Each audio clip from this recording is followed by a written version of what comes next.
Voy a poner la transparencia. Son 32 alumnos. Se mantienen en 31 alumnos. Entonces, continuamos con lo que estamos viendo del coeficiente balasto. Ya les indiqué, el coeficiente balasto se obtiene a través de un ensayo que se realiza en terreno y que va a ir cambiando este ensayo de acuerdo al tipo de suelo, ¿no? Obviamente que va a variar porque en rigor el terreno cambia, el suelo de apoyo, y pues les decía que tiene una cierta influencia bastante clara en cuanto al tipo de material. Se hace el ensayo considerando unos tiempos de carga hasta que se mantiene constante la carga, ya no hay más deformación, y se tiene una carga P, 2P, 3P, y luego se hace otra gráfica en la cual en esta gráfica dibujamos la presión en el eje vertical y en el eje horizontal las deformaciones. A través de la determinación de la pendiente de la curva que se obtiene al unir estos puntos, determinamos el valor de el coeficiente balasto, ¿no? Como ven acá, ahí tenemos la presión y uno se puede hacer con hasta deformaciones controladas o, si usted quiere, hasta una máxima deformación que el terreno podría lograrse, se puede determinar un coeficiente balasto con esa misma pendiente y este dato del terreno con esa máxima deformación, lo cual lo puede hacer compatible con su estructura. Ahora, hay también que realizar, de acuerdo al tipo de cimentaciones, hay correcciones que se realiza al suelo.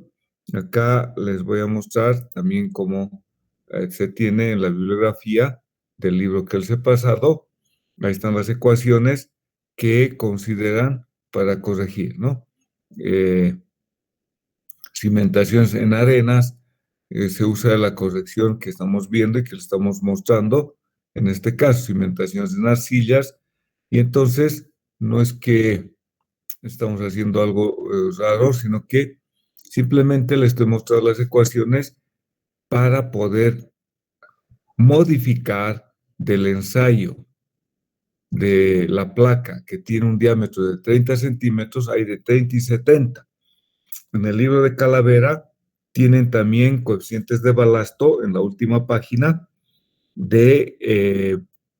con placas de 70 centímetros de diámetro, ¿no? Entonces acá lo que hay que hacer es corregir a ese coeficiente balasto del ensayo in situ con base en las dimensiones de mi zapata. Si es en un caso de suelos arcillosos, también se puede corregir al coeficiente balasto del terreno con las dimensiones que estemos empleando de las cimentaciones. Si es zapata rectangular, también igual se llega a corregir. Entonces ahí tienen ecuaciones para corregir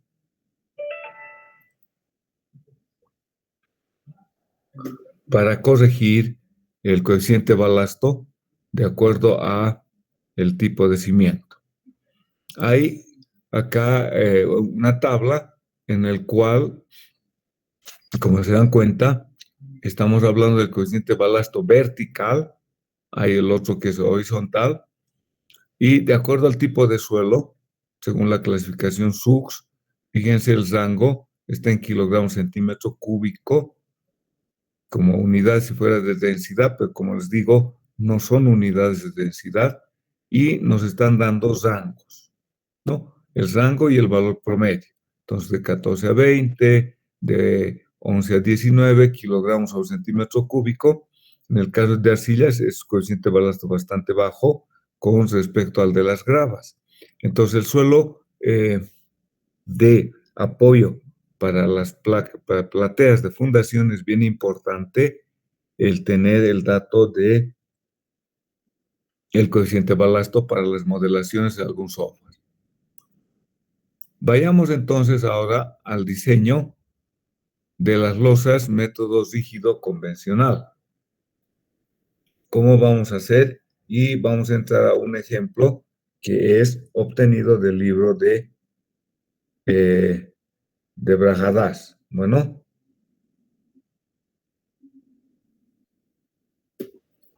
acá lo que estamos mostrando es una losa desde un punto de vista práctico algo cuadrada, tiene una longitud L y el largo es B.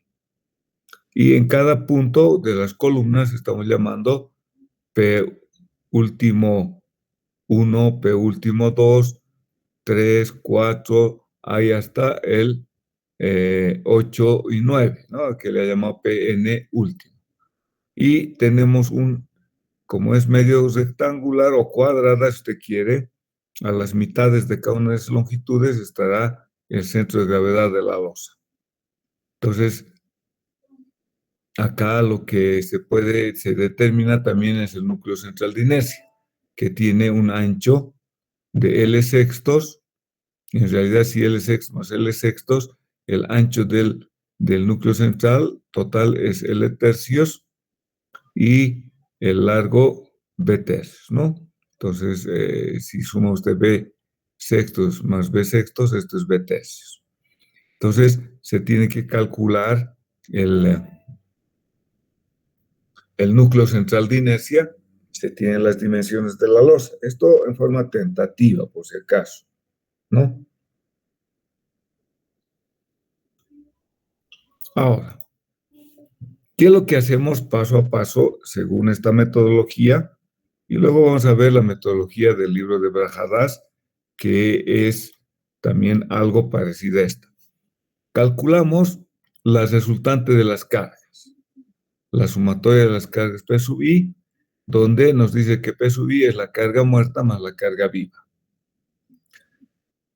Como se tienen las dimensiones de la sección, entonces el centro de gravedad de esta losa va a ser a L medios y a B medios. Por eso que llamamos X sub G L medios y E sub G B medios, ¿no? Hay que definir un sistema de ejes coordenados global. ¿Cómo es eso? Muy sencillo. Acá tenemos la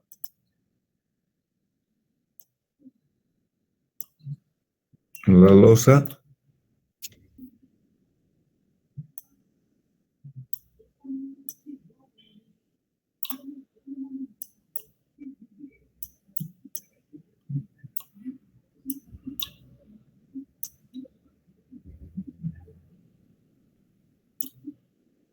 Y mis ejes coordenados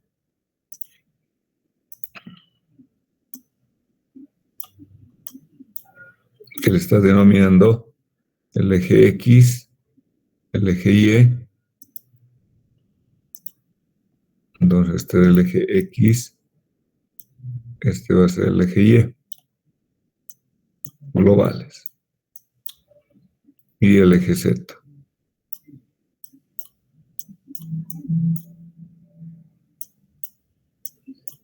Como tenemos las dimensiones, a esta dimensión le he llamado B.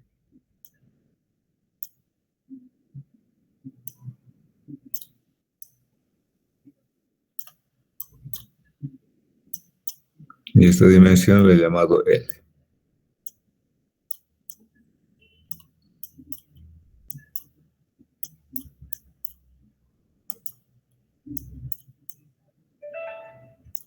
Como conocemos las mitades, entonces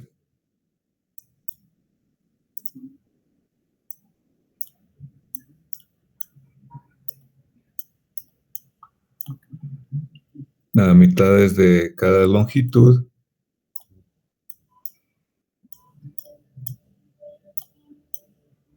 tendremos el centro de gravedad, entonces sería la distancia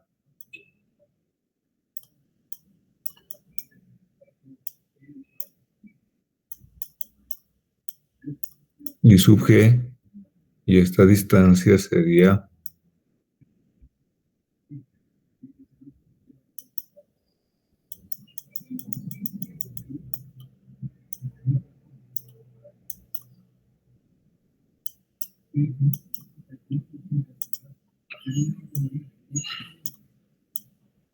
Y sería X sub G.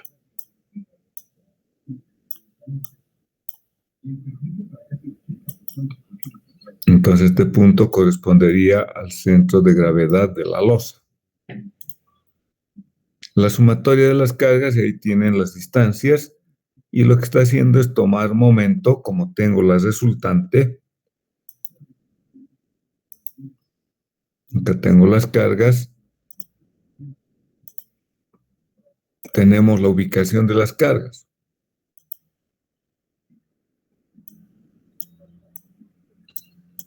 Que son diferentes,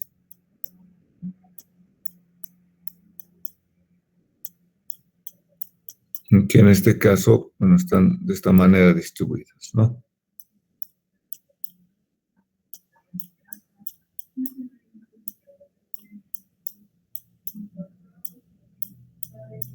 No tienen por qué ser iguales y por tanto voy a tomar momento con respecto al eje X. Acá, por decirles, tomaré respecto al momento eje X, tengo estas distancias Y, ¿cierto? O tomaré momento con respecto al eje Y, este es el eje Y.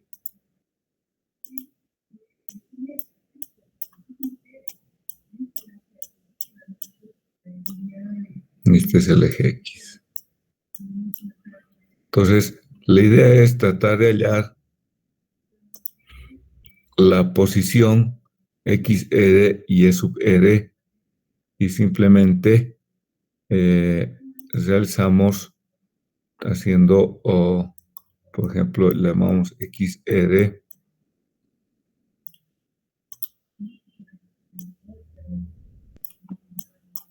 va a ser igual a la sumatoria, en realidad son momentos que estamos tomando de las cargas N sub I, si este le llamamos N sub I, por las distancias, estoy tomando momento con respecto al eje Y, por las distancias de X sub I,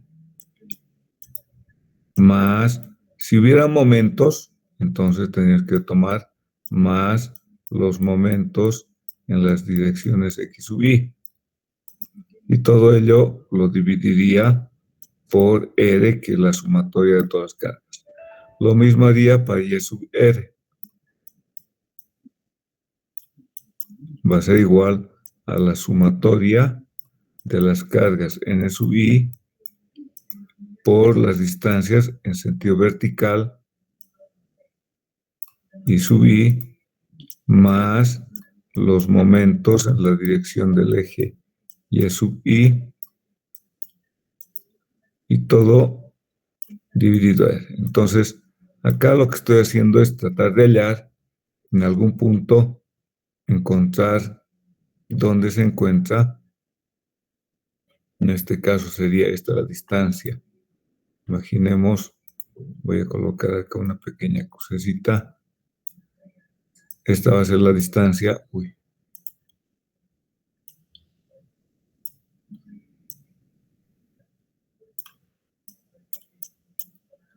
Esta distancia sería X sub R y en este sentido sería el eje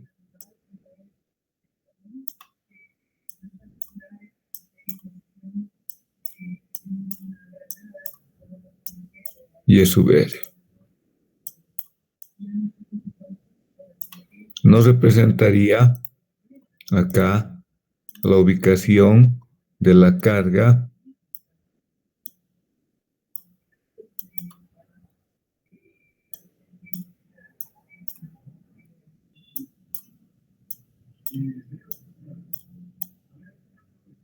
R, ¿no? Asumimos que ahí está actuando la carga, como vemos en la figura, R. Entonces, se calcula los valores de las excentricidades, vale decir, entonces como yo tengo esta distancia, X sub G y E sub G, y tenemos X sub R y E sub R. Entonces, acá tenemos una pequeña diferencia. Por ejemplo, esta distancia, y también tendríamos acá una distancia, que estoy exagerando. Entonces sería el Y sub y E, la excentricidad en la dirección Y, y esta sería la excentricidad en la dirección X. Entonces de ahí es que se calculan las excentricidades y se verifican si son menor a L sobre 6 y B sobre 6. ¿Para qué hago esa verificación? Es para ver si están dentro del núcleo central de inercia o están fuera del núcleo central de inercia. Vale decir, imaginemos que el núcleo central de inercia está, lo voy a dibujar.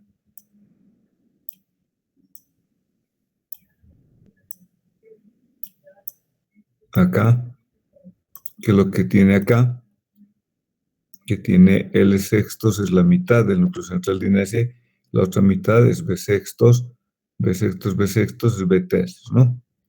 Y entonces verificamos para ver que todo está comprimido. Si la carga, la resultante está dentro del núcleo central de inercia, quiere decir que estamos todo en compresión.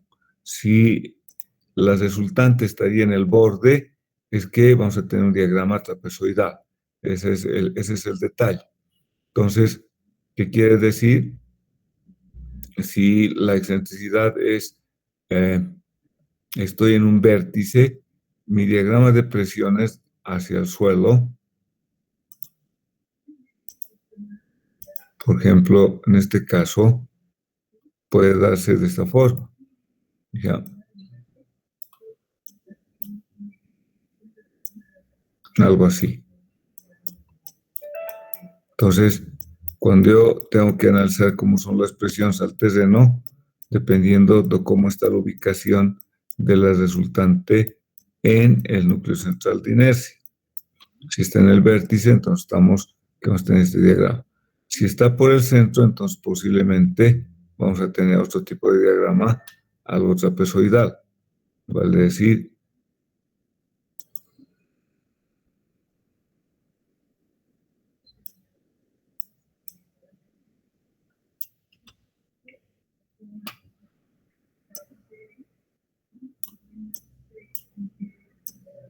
algo así, ¿no?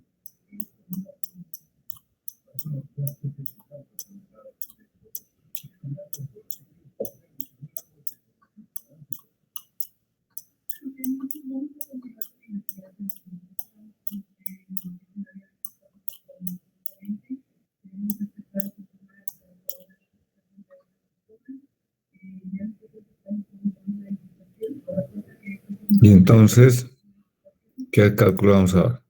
Vemos que todo está con presión, calculamos las presiones en los diferentes puntos. El momento, fíjense, la ecuación general que usamos también para las zapatas aisladas, es la resultante dividida el área. El momento de inercia, fíjense, es L, el momento de inercia con respecto al eje X. Con respecto a este eje es B al cubo por L sobre 2, ¿no? Y acá está B al cubo, y el momento de inercia con respecto al eje Y, es decir, con respecto a este eje es L al cubo y B por B, ¿no? Y de ahí nace el cálculo del momento de inercia. Entonces emplazamos el momento por la resultante por su excentricidad y el X en y vamos a verificar ahí las presiones que actúan sobre el suelo, ¿no? Esa es la idea en esta primera metodología. Entonces, con esto, con estas dos coordenadas, ya sabemos, vamos a calcular las excentricidades, ¿no?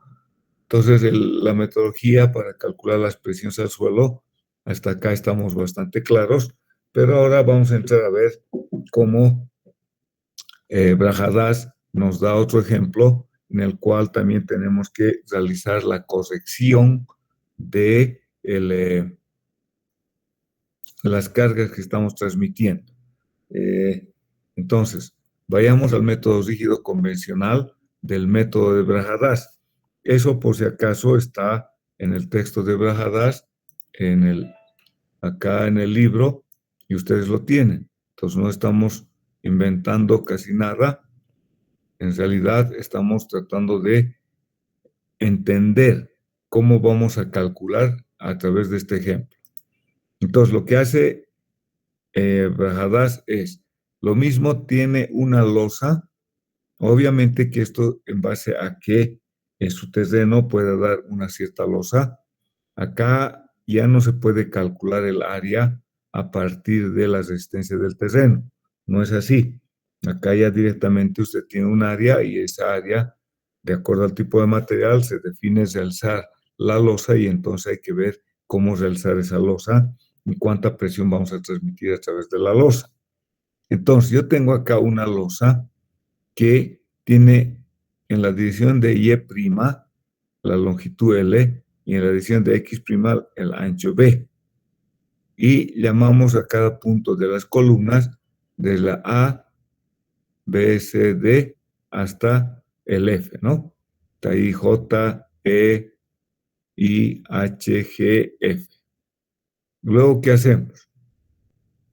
Entonces, en este caso es algo diferente, pero es más, me parece más interesante en la metodología de Brajadas.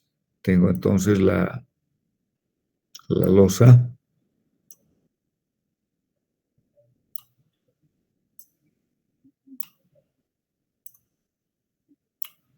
Ahí está.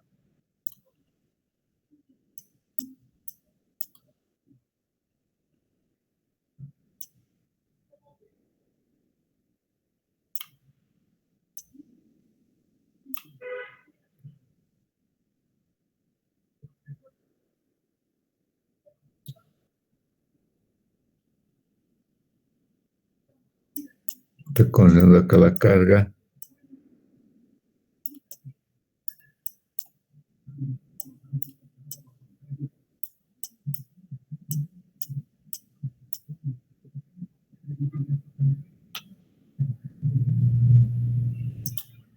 Entonces tenemos al medio.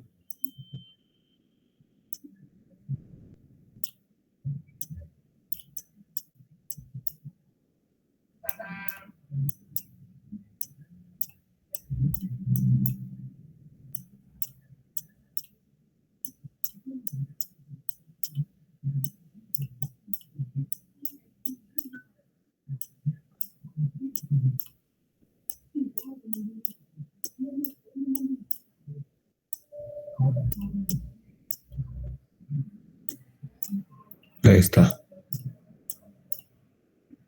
Entonces, el sistema de coordenados globales, este se llama el eje Y',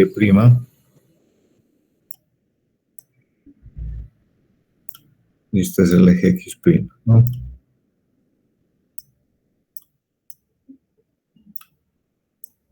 Entonces, este es el Y', y este es el eje X'. El ancho,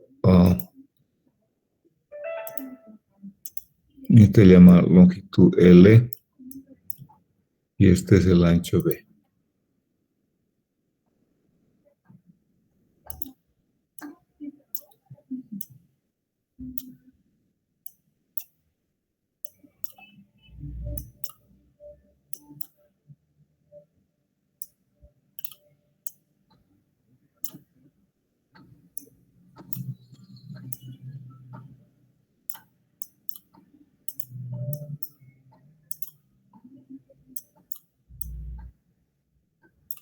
Ok. Ahora, como cada uno tiene diferentes cargas, la metodología lo mismo. Sacamos una resultante de las cargas. Tenemos que calcular las presiones que actúan en cada punto. Este es el punto A, B, C, D, E, F. A ver, está A, B, C, D, F, G, H, I, J, E. A, B, C, D, F. Entonces abajo es el valor de FI. Acá está F, el I, el E y el J.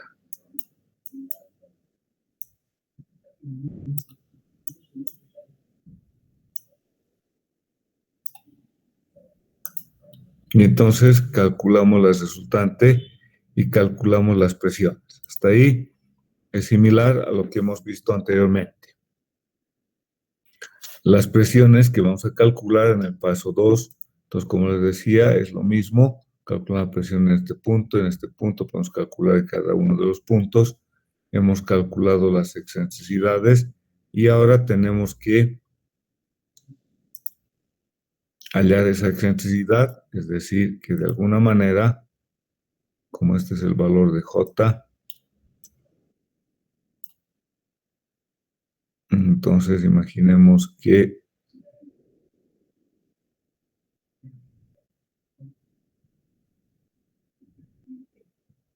en algún punto va a caer.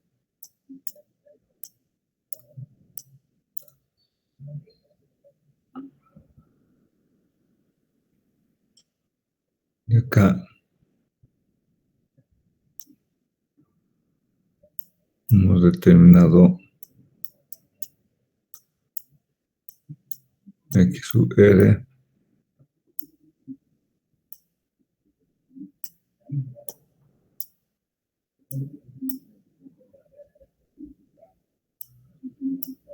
Y en este otro lado es Y sub G y Y sub R. Lo mismo que en el anterior caso. No hay nada raro. Lo único que acá nos dice en el punto 4, dividir la losa en varias franjas en la dirección X y Y haga el ancho de cualquier franja igual a B1, ¿no? Como ven ahí, todo lo que él dice es agarrar y dividir. Yo voy a dividir mi faja y voy a llamar B1. Esto para que acá está.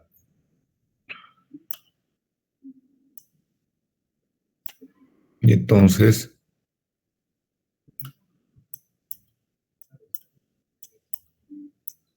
a todas las fajas le está llamando B1,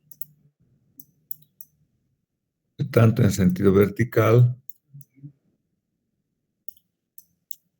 como en sentido horizontal.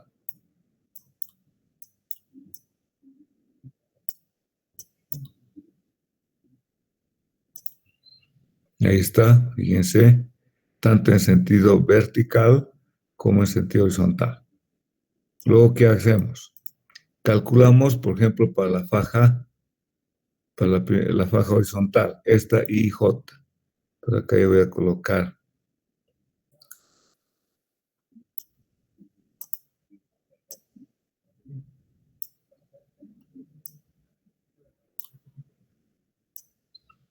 de faja es lo mismo.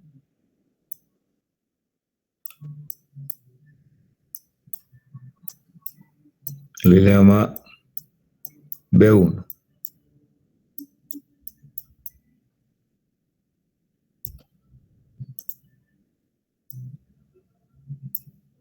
B1, B1, B1. Que la faja que están alzando es esta.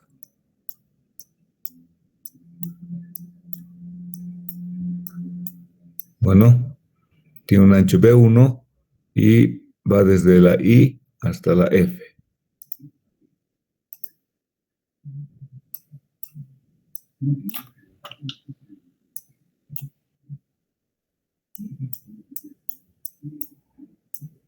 Ahí está. Entonces, ¿qué saca? Calcula como nosotros tenemos, si lo vemos en 3D,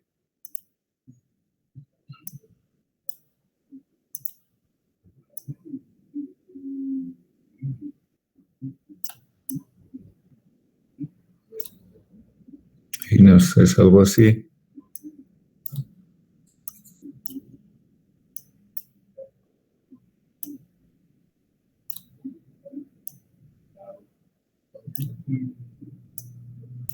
Hemos calculado las presiones de acuerdo a la carga. Imaginemos algo así.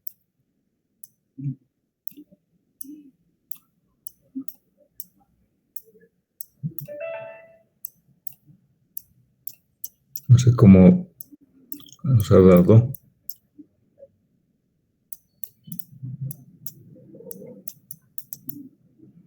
Entonces tenemos algo así, que vendría a ser como la reacción.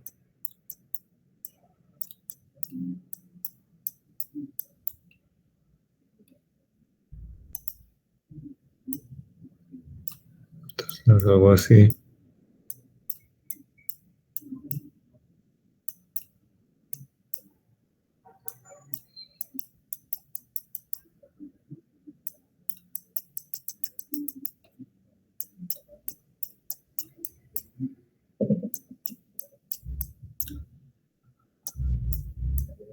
Entonces tendríamos así el diagrama, ¿no?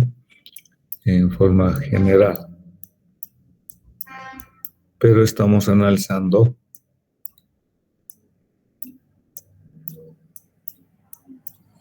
esta faja.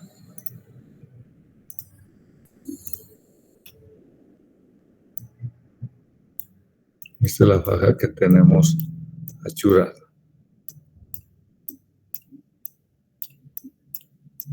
¿No?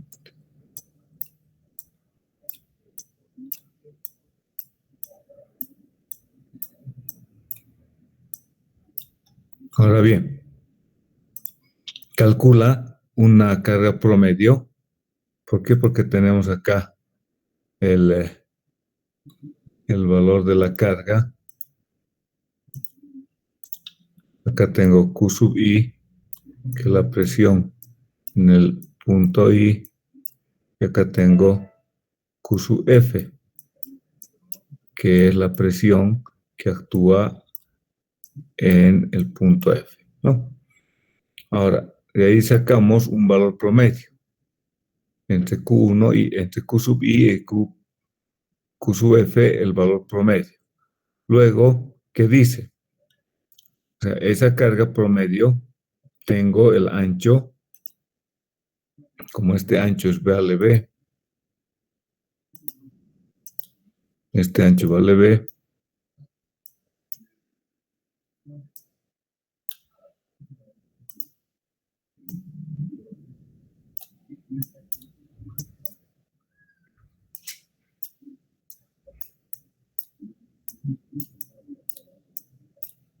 entonces, y esto vale B1,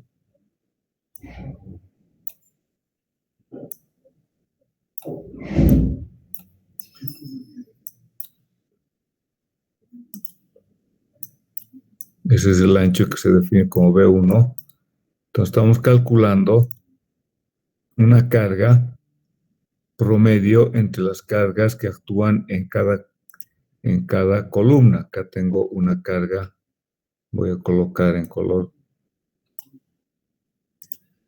Acá está la carga Q1, acá está la carga Q2, acá está la carga Q3 y acá está la carga Q4. Lo estamos volviendo cargas repartidas. Estamos teniendo cargas puntuales. Entonces, la carga promedio multiplicado por el ancho B1 y B más la sumatoria de las cargas que actúan, todo sacamos una carga promedio. Y luego, ¿qué hacemos? Ahora la reacción del suelo promedio modificada va a ser igual. La carga promedio, que hemos sacado al principio, esta carga promedio, más o multiplicado por la carga promedio sobre una carga promedio modificada. Esta carga promedio es la que estamos calculando acá, ¿no? Y calculamos entonces un factor de modificación de carga de columna. Ese factor es la carga promedio que hemos calculado acá, dividido la sumatoria de las cargas Q1, Q2, Q3, Q4. Y entonces ese factor F, porque son razones de cargas, vamos a multiplicar a cada una de las cargas puntuales y modificamos. F por Q1, F por Q2, y luego tenemos nuestro sistema de diagramas de carga. Vale decir, las cargas modificadas y la reacción del suelo modificado. B1 por la carga promedio modificada dividido la longitud unitaria, ¿no? Por unidad de longitud, ¿no? Entonces, eso es lo que hemos hecho. Esta carga promedio sale para calcular este valor. Lo que nos da también en el libro de Brajadas es que si la columna está al borde de la losa, se tiene que verificar el puzonamiento a una distancia de medios del espesor de la losa. Si estamos en una esquina, fíjense, tenemos que considerar el puzonamiento en unas longitudes L'1 y L'2. Si está por el medio, entonces acá hay que calcular a D medios el área de puzonamiento que tenemos que tomar en cuenta para la verificación. Bueno, entonces, con ese criterio que hemos dado, vamos a ver el ejemplo de del texto del libro de Brajadas. Dice, en la figura se muestra la planta de una losa de cimentación. Calcule la presión en el suelo en los puntos A, B, C, D, E, F, A, B, C, D, E, F. Estamos hablando de los 4 puntos en general que podemos calcular con nuestra ecuación que conocemos y que las columnas midan 50 por 50 centímetros. Fíjense las cargas A, B, C. Tenemos diferentes cargas, 400 kilonewtons, 500, 450. Como tengo que mi columna mide 50 centímetros para tomar la mitad del eje 0,50. Entre ejes tengo 7, entre el otro eje 7, y acá a la mitad de la columna, entonces estamos teniendo otros 7.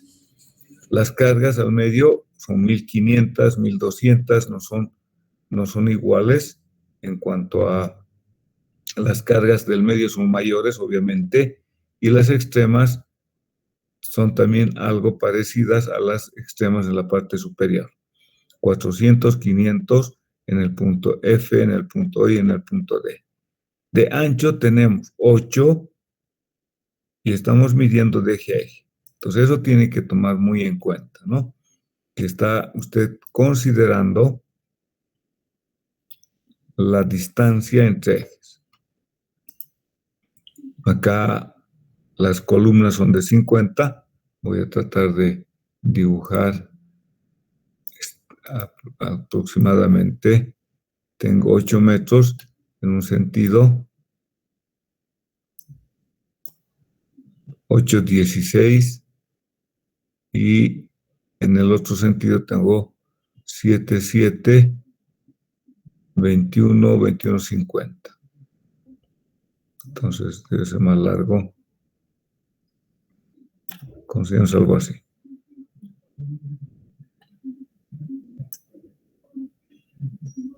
Ahí y ahí. Entonces, nuestras columnas son de 50 por 50.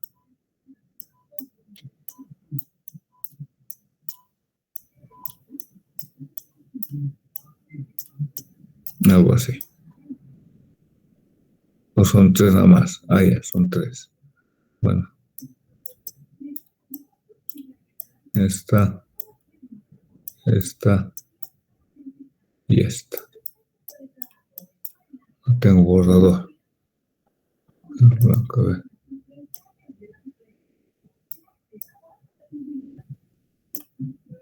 Bueno.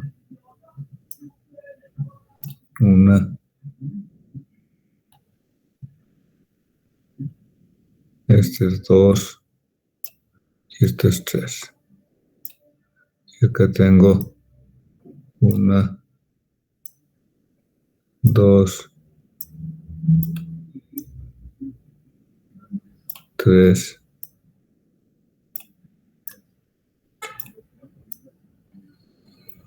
1, 3, más grandecita.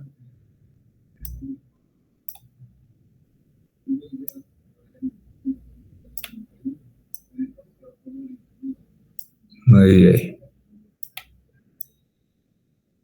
¿No? Entonces nuestro eje, coloquemos en eje con los ojos. Los ejes son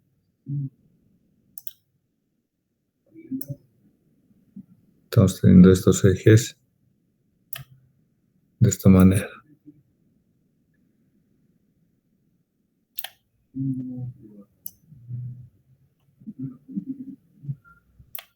Así.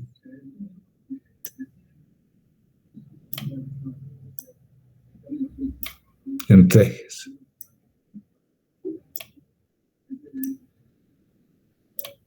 Ok.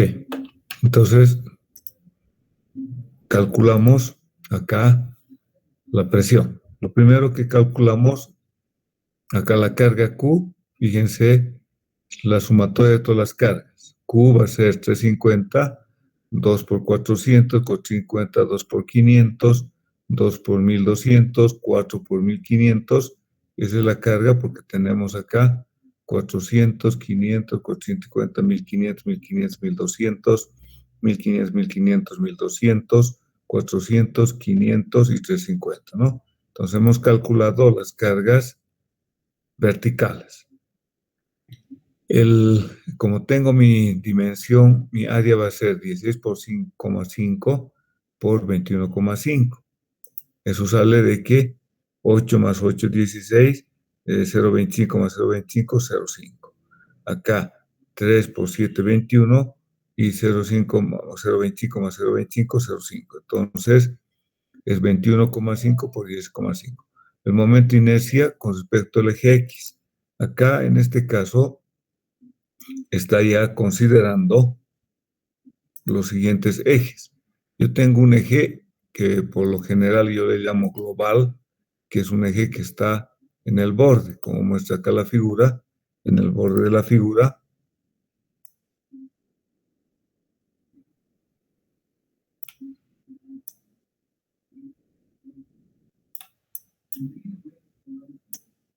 Entonces este es el eje Y', este es el eje X'. Y como es simétrico, o como es una figura que podemos calcular su centro de gravedad, por tanto, podemos indicar que va a estar a la mitad de esta figura. Entonces acá tendremos el eje X baricéntrico y el eje Y baricéntrico, ¿no? O sea, que están en el centro de gravedad de la losa. Entonces ahí está el eje X y el eje Y, que estarían en el centro de gravedad de la figura esta rectangular. Calculamos sus momentos de inercia. El momento de inercia con respecto al eje X, L al cubo, y el momento de inercia con respecto a Y, B al cubo. Calculamos sus excentricidades, simplemente calculamos el X'. El X', fíjense acá, simplemente está calculando la carga por las distancias con respecto al eje X'. Vale decir, estamos tomando, por ejemplo, de esta carga, su distancia X' va a ser con respecto al eje Y, ¿cierto? Vale decir, si yo tomo esta distancia va a ser a este punto y el momento con respecto al eje Y va a ser el momento con respecto al eje X'. Este es la carga 1 por X1, X2, X3 y así sucesivamente dividido la carga total. Entonces acá está, hallamos el valor de X'. o si usted quiere, X sub R, y calculamos la excentricidad. Lo mismo hacemos para el caso de la excentricidad en la dirección Y. Entonces, de acá obtenemos el momento E sub X es Q por E sub Y. Entonces, E sub Y acá tienen Y' o Y sub R, va a ser momentos con respecto al eje X, Q1, Y1, Q2, hasta hallar de todos los valores, dividimos la carga Q y hallamos el valor de E, ¿no? Entonces, lo que está haciendo en general es, lo primero que ha hecho es, si acá están las cargas, las distancias X', por si acaso, van a ser estas.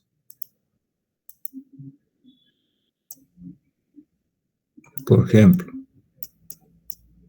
esta sería la distancia X sub Y. Y esta sería la distancia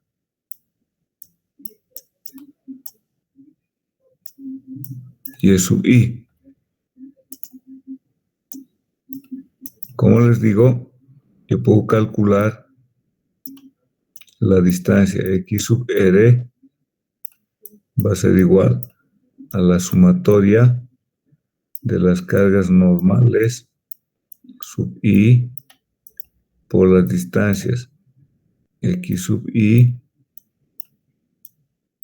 más, si hay momentos, entonces se calcula con los momentos X sub I que hubiera en esta dirección, ¿no?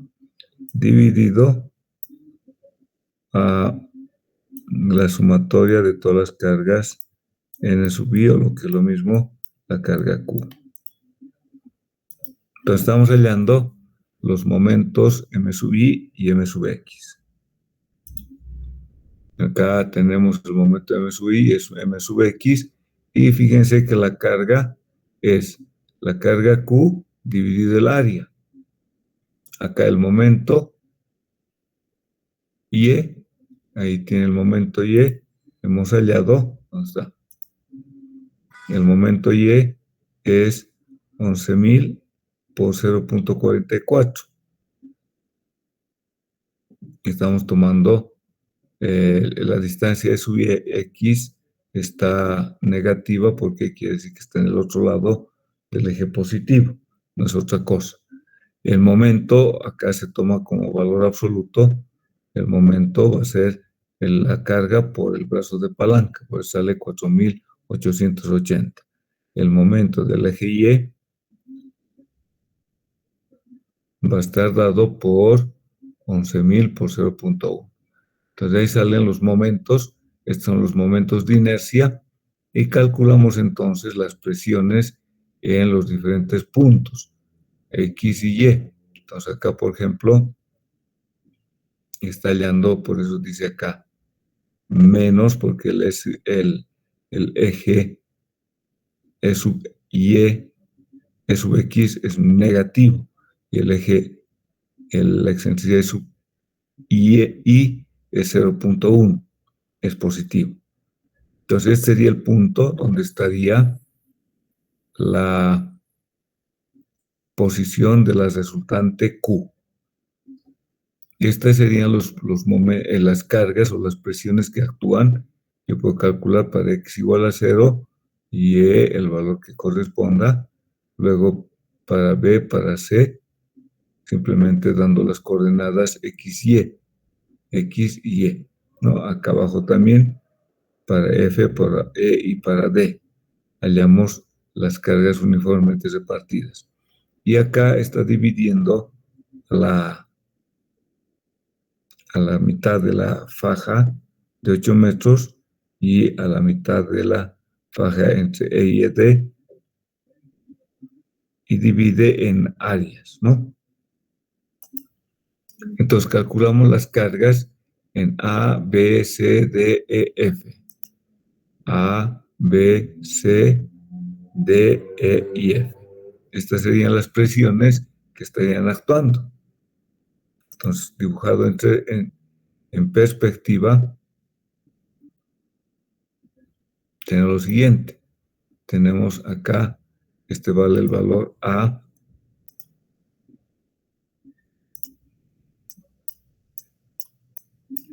este es el B, este es el C, el D, déjenme ver bien, C, el D, el E y el F. El D, A, B, C, D, el E y el F. El E y el F. Entonces, con esto calculamos las cargas o las presiones, si usted quiere, que está actuando de la losa, debajo de la losa en los puntos A, B, C, D. Fíjense ahí. Entonces, si nosotros dibujamos en 3D,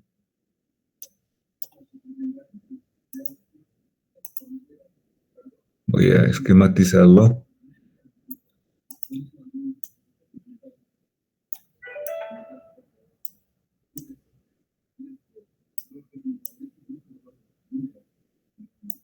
Entonces, tenemos en A, fíjense, 36,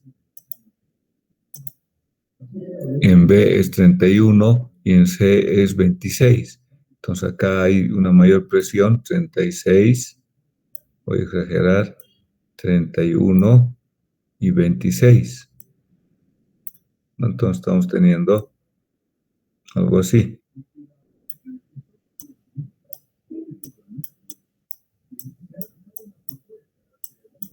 Y en el otro extremo tengo, en D tengo 25, acá tengo 30 y en el otro punto 35, un poquito menos que el anterior. Entonces lo mismo acá, es así. Esto es casi recto.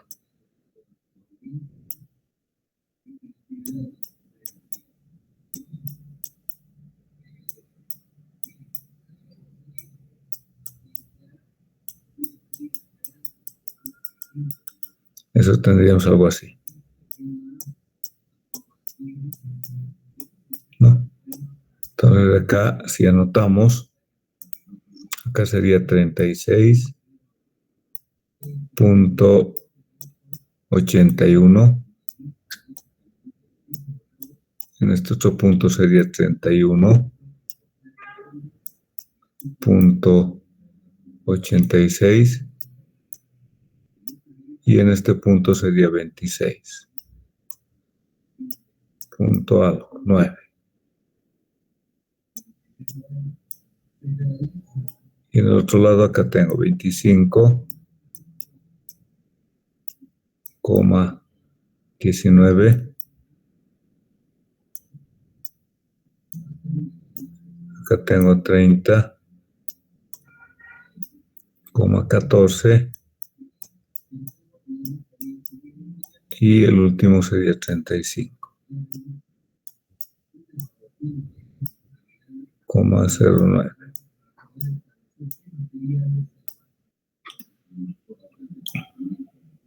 Entonces serían los valores que tendríamos que estarían actuando. ¿Sí?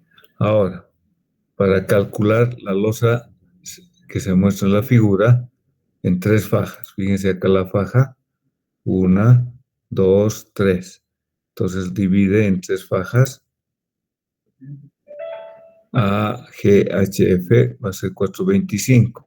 AGHF. Entonces tenemos AGHF.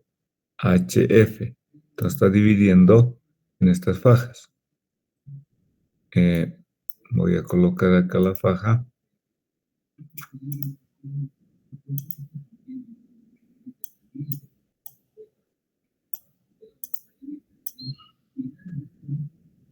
Esta sería una faja y esta sería la otra.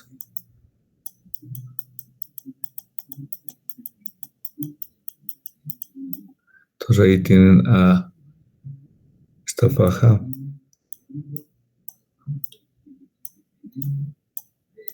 Ahí está la fajita, ¿no? Entonces estamos considerando el caso de la faja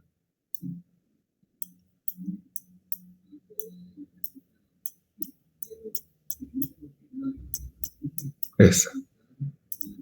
Entonces, ¿qué es lo que vamos a calcular? Nos dice 425, la faja 8, y esto va a ser 425. Veamos si esto es 425, de acá hasta acá, de acá hasta acá es 4, y de acá hasta acá 4 es 8, y de acá hasta acá es 425, ¿cierto? Entonces de ahí tenemos el valor de la faja. Entonces tendríamos las dimensiones.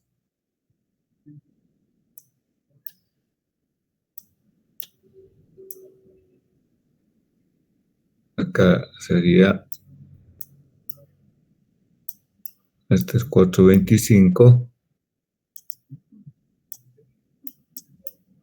425,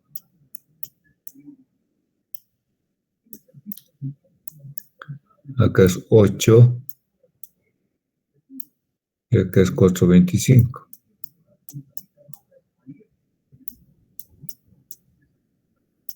¿No?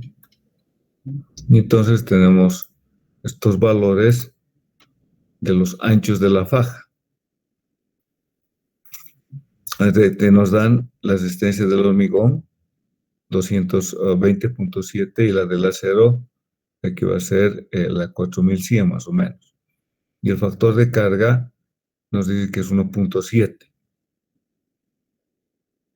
Entonces, vamos a calcular, utilice el resultado del ejemplo 6.5. Bueno, acá vamos a calcular. Determinamos de los diagramas de cortante y momentos flectores. Entonces, primero calculamos el valor promedio, 36.81 y 35, que sería el valor que hay entre este punto y este otro punto, ¿no? Y sacamos 35.95. Lo multiplicamos la faja B1, que vale 4 metros, este ancho vale 4 metros, eso es 4 metros, y L, que vale 21, que es todo el largo. Entonces sacamos una reacción total del suelo de, en kilonewton, 3.285. La carga debida a la reacción del suelo más la carga de las columnas. La carga de las columnas eran estas cargas. La suma de 400, 1.500 más 1.500 son 3.000, ¿cierto? Más 400 más 400 son 3.800.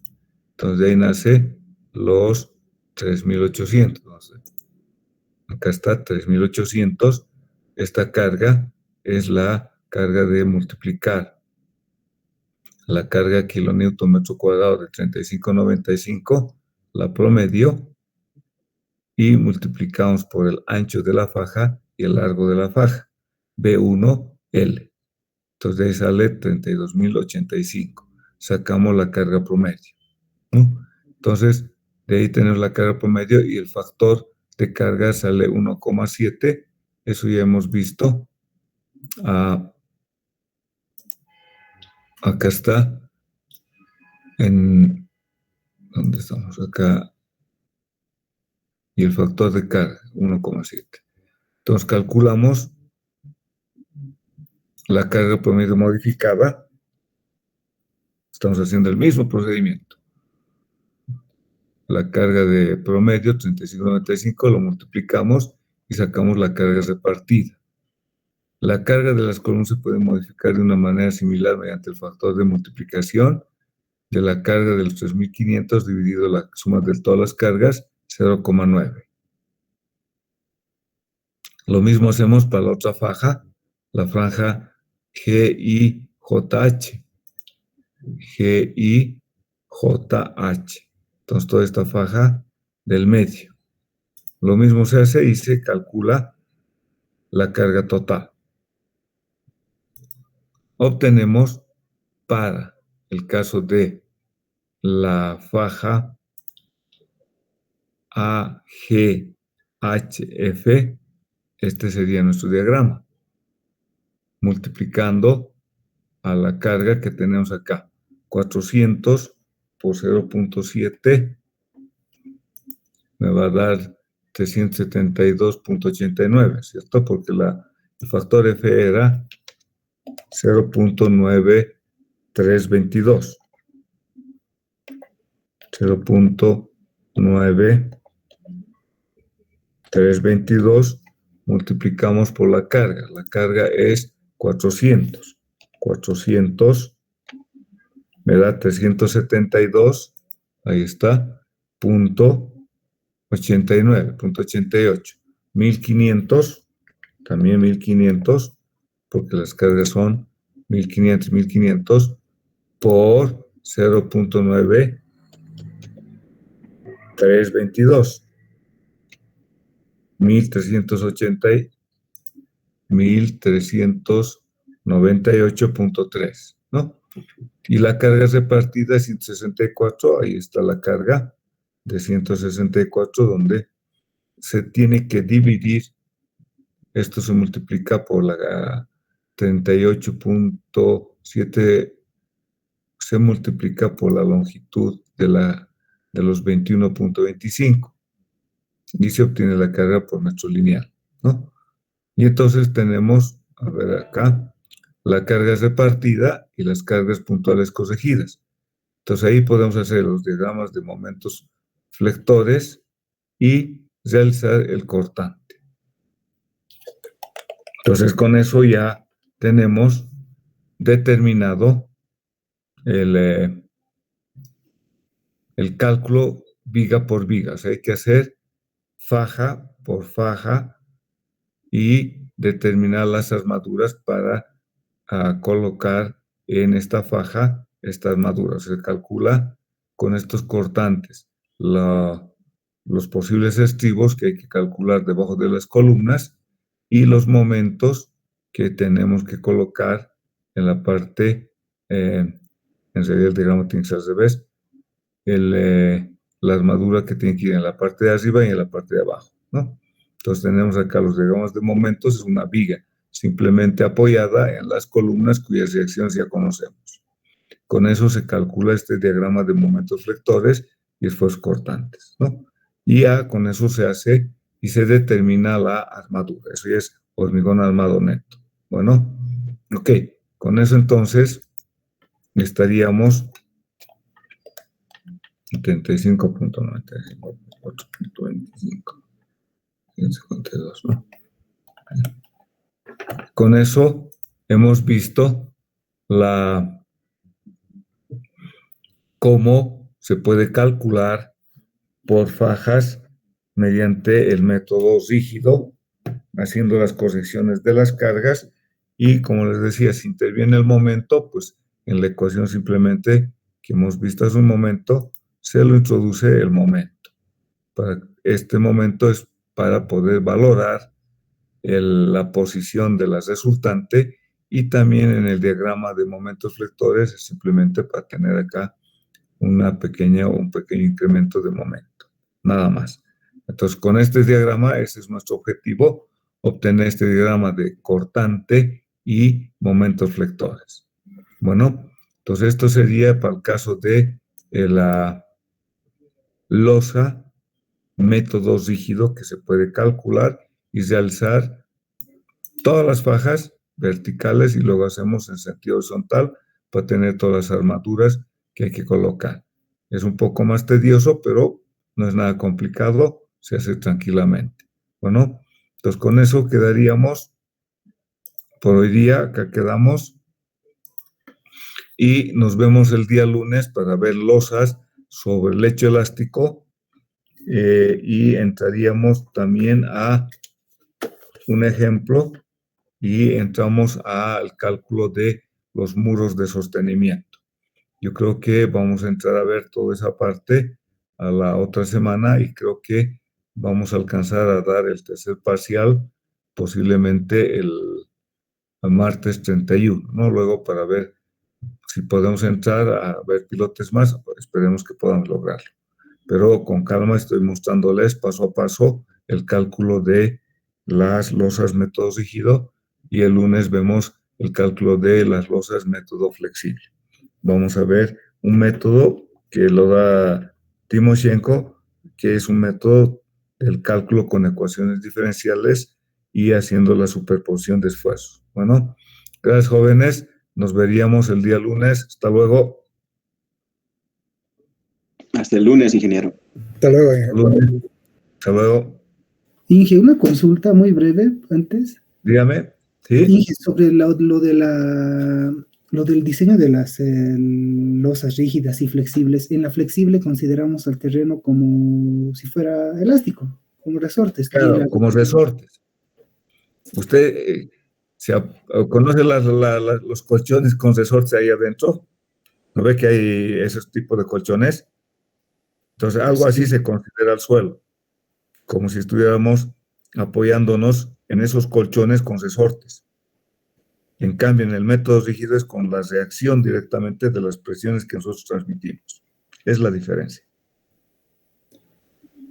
Lo entiendo. Entonces, en el rígido solo es con las... No se considera como resorte y... No. En el caso flexible se considera el suelo como resorte. Y en el caso rígido se toma la reacción como carga repartida, ¿no? Que es la gran diferencia.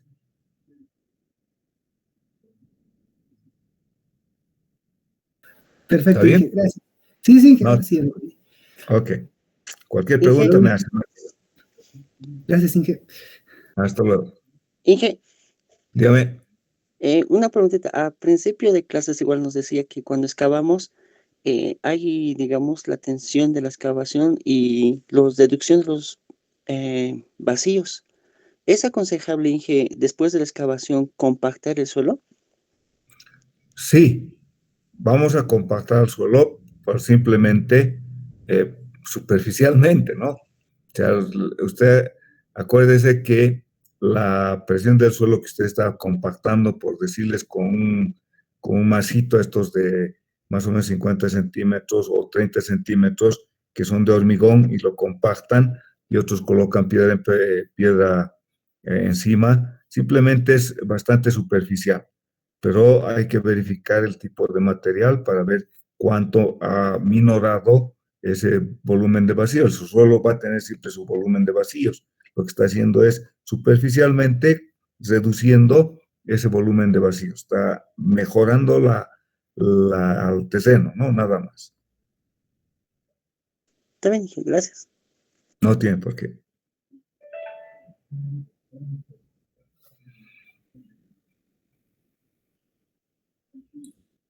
Ok, jóvenes, nos vemos el día lunes. Hasta luego.